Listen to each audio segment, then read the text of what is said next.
Hey, welcome to the Red Flag Coaches Podcast. Listen, last week we had such a great time with the man, the myth, and the legend. We wanted to come back and give you a part 2 of this topic that we have been discussing, which is something that's very much needed in our communities, and it's titled, He's Not Cold, He's Conditioned. Yes, sir. Why Black Men Don't Know How to Talk. So, as you know, this is Bishop Victor L. Powell. Appreciate you being here Thank again. you for having again. Listen, I am definitely appreciative of you powerful. being back. I enjoyed last week to share with us today. So let's go ahead and continue this conversation, because we want to talk about how this trauma and we don't realize that as adults, we are carrying a lot of unhealed, unchecked baggage from our childhood. And we're bringing it into relationships, trying to figure out why it's not working, why we keep running into the same old situations, why relationships keep falling apart. And I think a lot of it has to do with the fact that we never got healed from the trauma that we experienced as children. And so when we talk about trauma, like for instance, even talking about how we were taught not to share our emotions as young men. Right. And so to me, that's traumatic. Yes, sir. Because it affects our relationships. It affects our relationships with our children. So let me give a good example. So when I was coming up, I never heard my dad say to us, I love you or I'm proud of you. That was just something that generation just didn't do. Yeah. No, I'm not blaming them or anything like that. They Absolutely. just weren't taught that. They were not So taught here's that. the other part. Their trauma made them that way too. Exactly. Also. Yes. But what I did when I was younger, I remember being about 15, 16 years old, and I said to myself, so man, if I ever have children, they will never grow up saying, I never heard my dad say, I love you. I never heard my dad say, I'm proud of you. And so when my son was born, from day one, that's all we did. I love you. I'm proud of you. When he was playing baseball, basketball, I'd go up there to his games. Even now, watch this, Bishop. My son and I usually go out to eat every year on his birthday. My son is 37. Right. Whenever we see each other, we're going to hug each other. And I still kiss him on his cheek. Right. At 37. Right.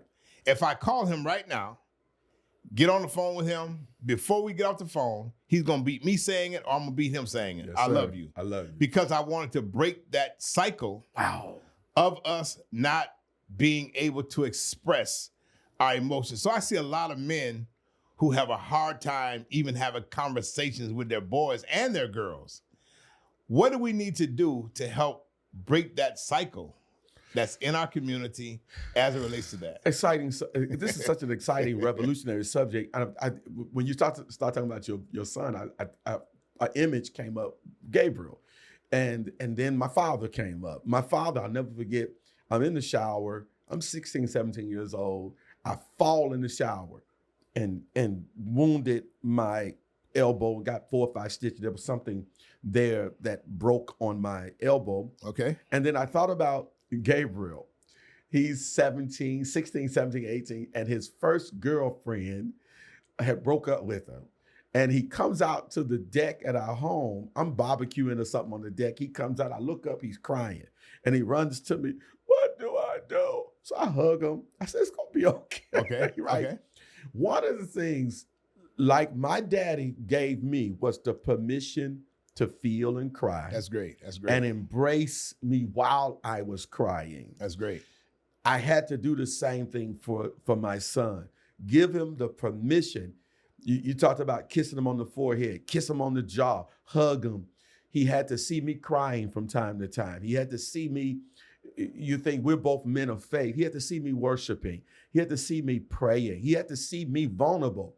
That's because much of what our young children learn is modeling. Oh, no question. Absolutely. They watch you cry about something, even if it's something good. Right. They say, whoa, even if you never have a conversation, it's like, Daddy cried. So it's okay for me. So it's okay. And he's fully man, right? He's, and I hate to keep bringing this up, oh, no, right? That's good. But it gives our sons and our daughters, and daughters. daughters, it gives them the permission subliminally by behavior, the permission to feel and be vulnerable and it's associated with strength, not weakness. Exactly. So I think that's one of the things that's that process. And then of course conversations and those kind of things. Right. Yeah. So do you think that emotional suppression is generational or survival based? Both. Okay. Both. I think if it's generational and if it's passed down from one family to the next, it becomes a survival technique for another generation. Right. So if I don't share my emotions, I'm using that to protect myself, because I don't trust you. Exactly. I don't trust my boss. I don't trust my wife. I don't trust my children. I don't trust nobody for me to share my feelings, because y'all shut me down. Right. And it's associated with being not a strong man. Right. So it's a little bit of both. Yeah, that's good. And so one of the things that I was sharing with someone, in my opinion, I got you. Yeah. One of the things that I was sharing with somebody the other week, I said, we've been to quite a few countries, Czech Republic, Germany, various places, Italy. I don't know their language, right? Ooh, and so good. Here we are as men, we're expecting, let me say it this way, women are expecting us to speak a language that we've never been taught. Never been taught. So when you think about that, if you go to Thailand or wherever, or Dubai is an English-speaking place, right. If you go to those countries and you've never learned their language, you can't speak it. You can't speak it. And so I want women to understand that we are not doing this intentionally. We just have never been taught to speak the language, and we don't even know how to articulate the language, because most of us as Black men, we weren't taught like you to be okay in that safe space of sharing our emotions. And again, we talked about it in the last episode, about 80% of Black men don't even feel like they have the words. So, because silence for us is a language. It's no question. Silence is a language. Absolutely. There are many men who are going to hear this podcast. We saw our fathers, when they came home, you kind of had a feeling that you needed to give them a little time to make a transition from work to home. Exactly. Because they were processing something. They were, and I saw myself, because of some of the trauma of my childhood, and then some of the trauma of being just Black in America. For sure. The things you had to deal with if you wanted to be promoted on your job, the pain, the being overlooked, getting all the qualifications, getting the education, getting the certification, getting the military, whatever experience you had, and still didn't get the job, and having to process being Black in America and having to prove yourself outside the home, and then having to prove yourself inside the home. Yeah, for sure. It shuts you down, because you feel shut down on every end.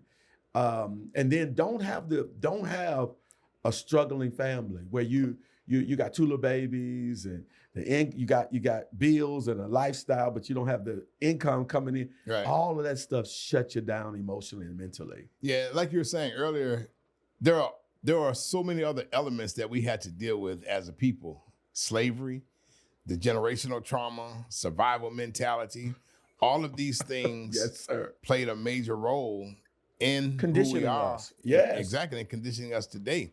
Because back in the day, enslaved people, they were not even legally allowed to marry.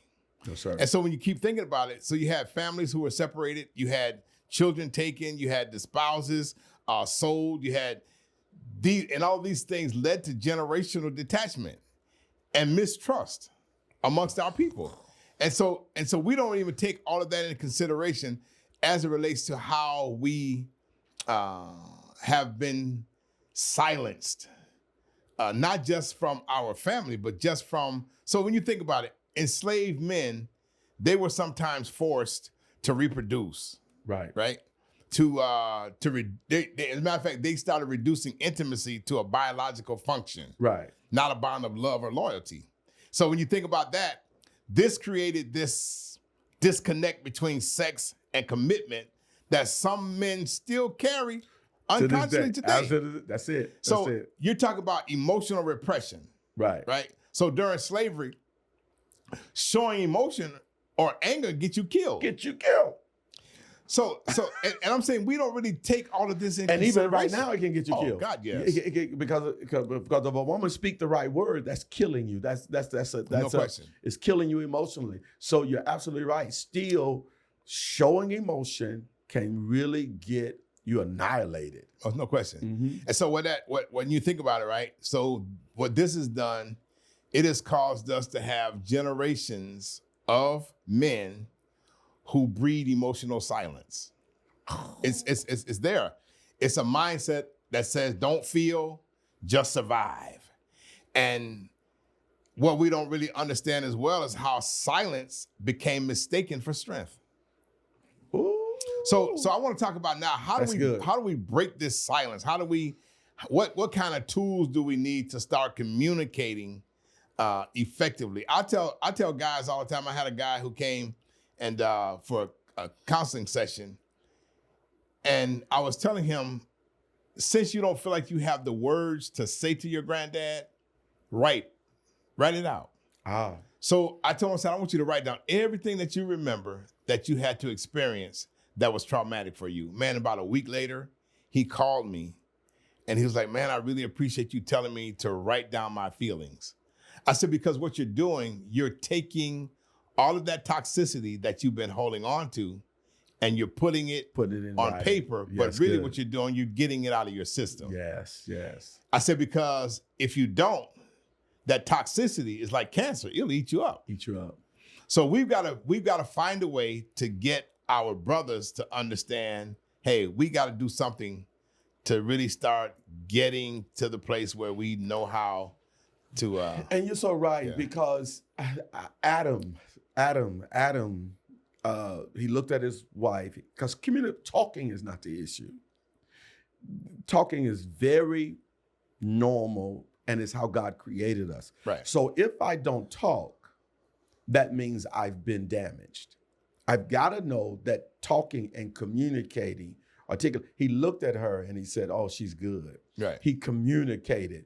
And he called, to show you the power of communication, God says, I want you to name every animal. Mm-hmm. He named every animal. So communication was a part of his DNA. Sure. So when I don't talk, that means I've been damaged. Somewhere along the line. So I have to, number one, acknowledge, you know what, I'm not much of a talker. I noticed that I don't talk, I don't communicate, and I definitely don't share my feelings. Right. So I've got to acknowledge that doesn't exist. So I have to take a really, really, really difficult, self-reflective look at, am I a talker? Am I a communicator? You know, and so adding to this list, ask the 3 most important people in your life. Wow. How do I talk? Do I open up? Do I communicate? And if 2 out of 3, definitely if 3 out of 3 say, you know, Dad, honey, you know, coworker, no, you're not much of a talker. You don't, and we really sometimes need you to say more. We want you to say more, right. You know, and that's the start. Because if I ask myself, because self-awareness has to be added to this conversation. No question. If I ask myself, I'm going to tell myself I'm the greatest talker in the world. Right. Right. Oh, yeah, sure. I tell my people, I know. And then you ask the 3 most important people and they'll say, you know what? You don't have much how to say you at all. perceive yourself Exactly. is not how you really are. Right. So I think that's one of those added pieces that because I had to do that. Because the other piece, as we're talking about this, therapy helped me to see that my divorce wasn't all her fault. Oh yeah, for sure. Because if I'm in my 30s and 40s as a Black man in America, trying to build my career, trying to build my life, I'm out there, boom, boom, boom, and raise a family and be the best of the best at whatever it is I'm trying to do, I find that home is just a place to rest and reset and go back to oh wow, yeah. And so I may not be doing much communicating and I think I'm the best of one of them. Boom, boom, boom. One famous pastor, he's deceased now. Both him and his wife, both are deceased. But he was pinned in the 90s as one of the best communicators in the nation.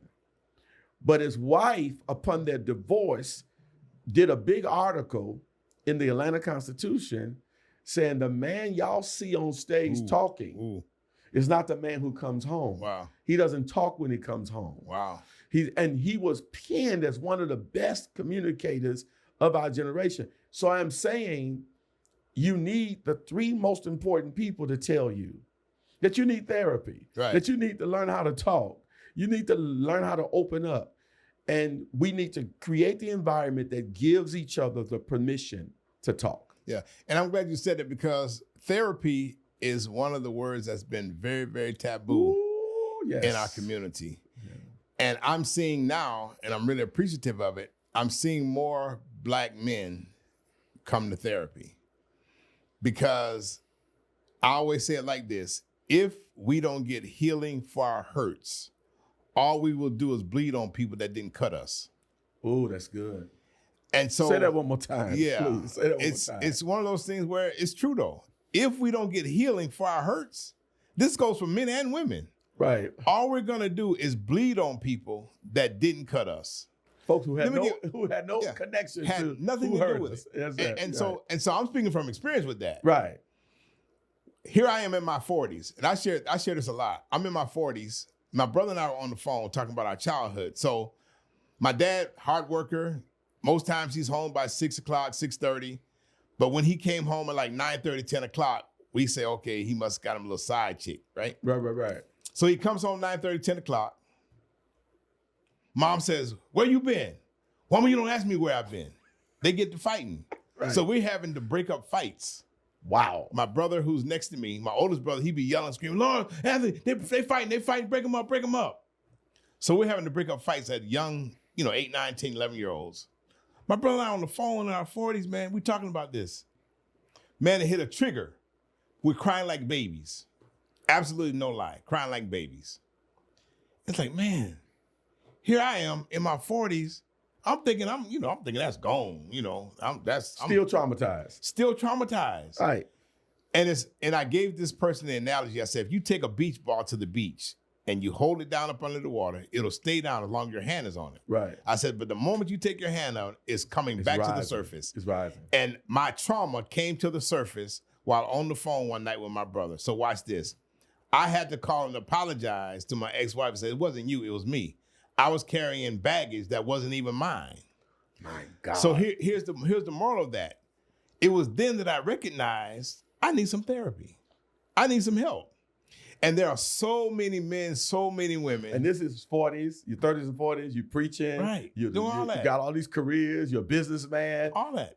College, everything. And carrying baggage that I didn't even know was mine. Didn't even know was there. And the point I'm making with that is, not just with men, but women as well. They're carrying trauma, carrying baggage, carrying dysfunction that they never got healed from. And then they're wondering why situations are not working. So I'm going back to what I was initially saying. That's good. The thing is, we have to recognize how important therapy is. Therapy is, yeah. Pastor Lawrence, also, in addition to what you just said, just adding on like a tail to that, it is so critical. It's, I penned the thought during the most critical time of my life, it may not be my fault, because that's part of the challenge. Somebody's out there saying, but it ain't my fault. It ain't my fault. It's not my fault that it happened. It may not be my fault that it happened, but it's my responsibility to get help. Oh, no question. No question. So that's where the therapy comes in. It may not be my fault that I was violated. It may not be my fault that I was in an environment like you talked about, mom and father yelling and screaming. That wasn't y'all's fault. Right. But here it is, 30-some years later, you're having to come face to face with this pain, this trauma that was not your fault, but it's your responsibility to get help. No question. So even if you've been through a divorce, stats shows, sometimes we wonder why we inherit an older man or a woman, or your third marriage works, right? Because, right. Because by that time in life, either you have gotten some help, or you've come face to face with the past trauma and pain. Sure. You're no longer blaming everybody else For yours. for your stuff. Right, exactly. And you're coming to grips with it. Stats shows that most second marriages, particularly if you're young when you get married, doesn't work because you're still going through that traumatized time.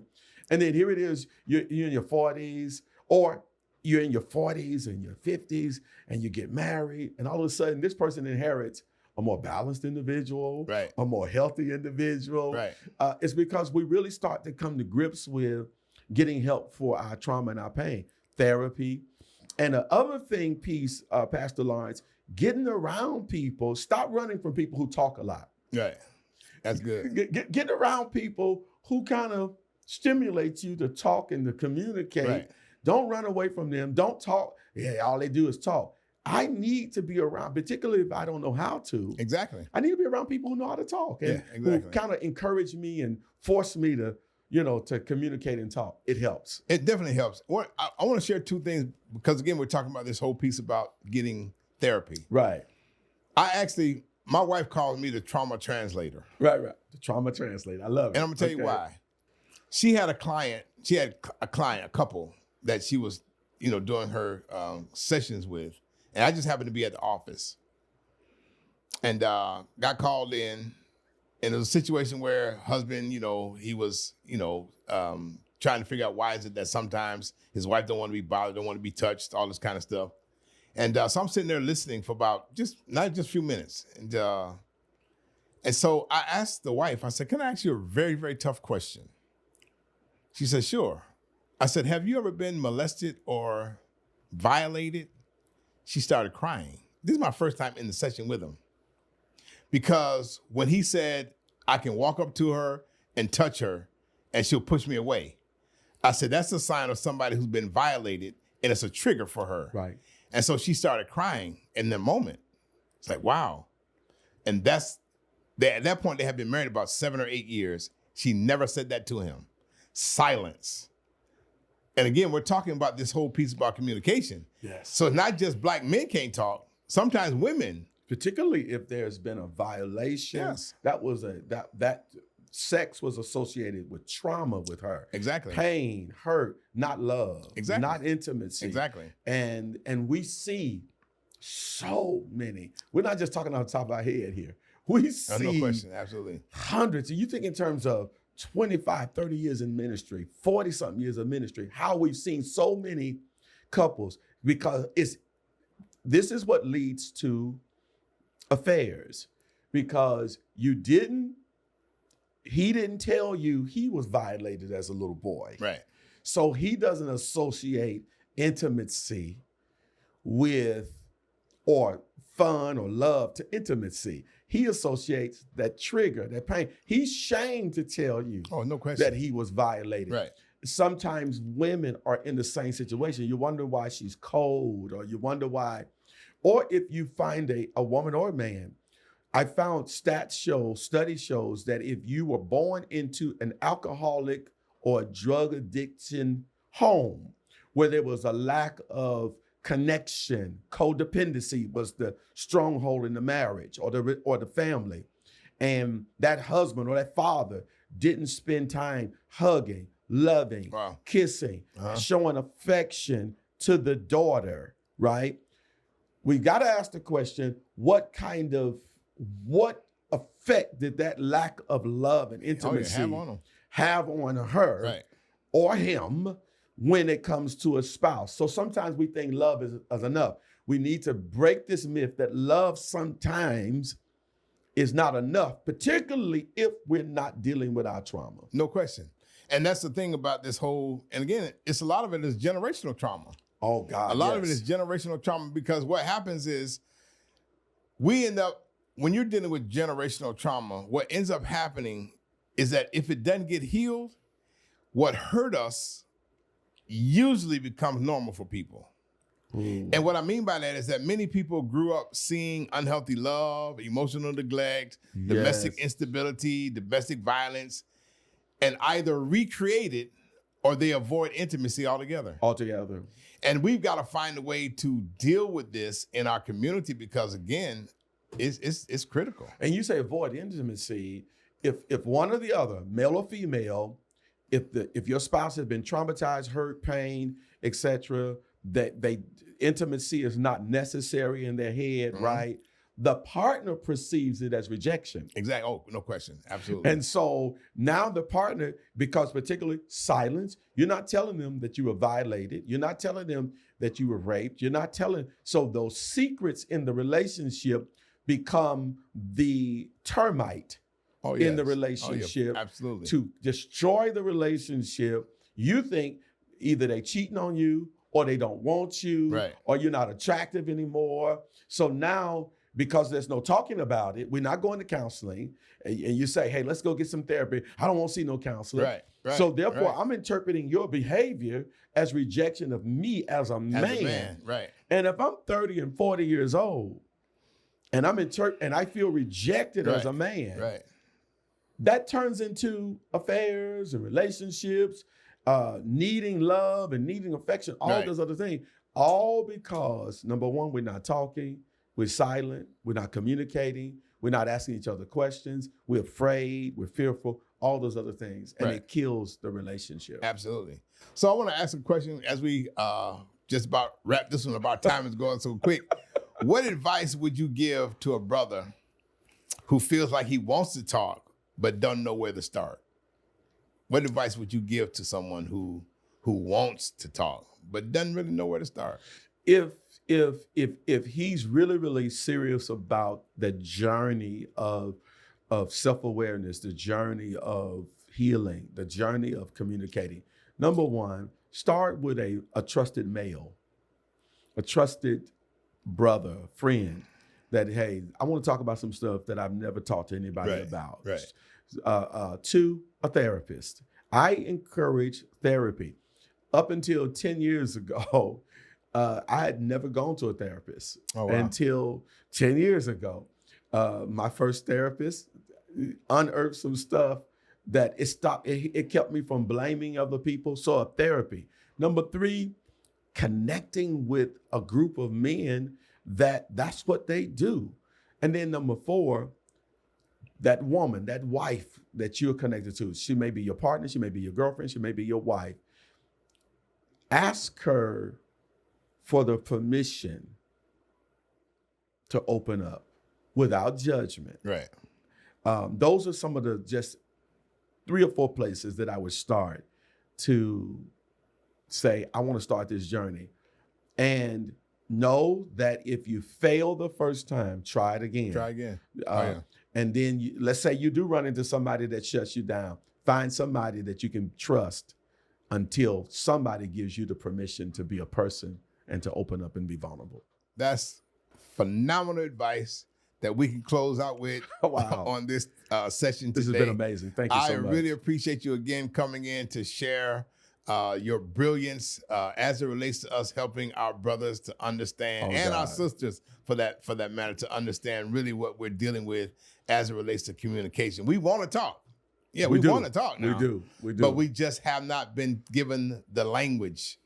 We have not been given the freedom, if you will, to have that safe space to talk. And I would say to the ladies who are watching, listen to me now, find a way to create a safe space for a man to talk. Wow. Find a way, because most times you haven't even been taught how to give a man a safe space to talk. Yes. And don't bring it up as a weapon in the future. Right. Once he starts telling you things that he's never told anybody else, don't bring it back up as a weapon. Right. That is going to be an automatic silencer of your man. That's good.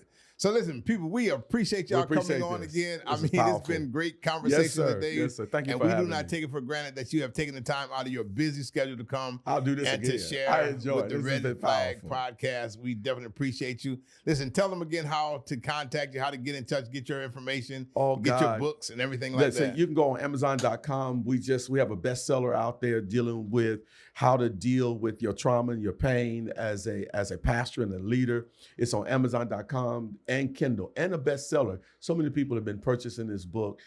Go out there, It deals with the cries of a divorced pastor. It's not about divorce. It's about the cries and the pain of divorce. Please get out there. And also you can follow me on VLP Think Big. All of my training sites are out there. And you can go to RhemaWordCathedral.org. That's our website. And you can find our app out there. Follow us and on Instagram and Facebook and all those other, and YouTube.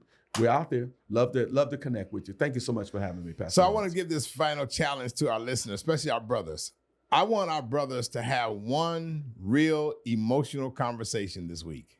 Wow. Find someone that you can have one real emotional conversation this week. And not only that, fellas, if you are watching us, share this episode with another brother who needs to hear this. Yes. Because what you got to understand is that silence might protect your pride, but it kills your connection. Whoa. And that's what I want you to walk away with. Silence might protect your pride, but I promise you, it will kill your connections. Wow. So listen, good people, appreciate y'all so much. Listen, you can get our books as well.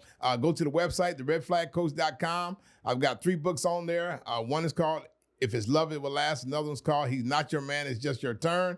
And I want you to go to the website, follow us on Instagram, YouTube, Facebook, The Red Flag Coaches. We appreciate y'all. Looking to talk to y'all on the next episode. Y'all be blessed.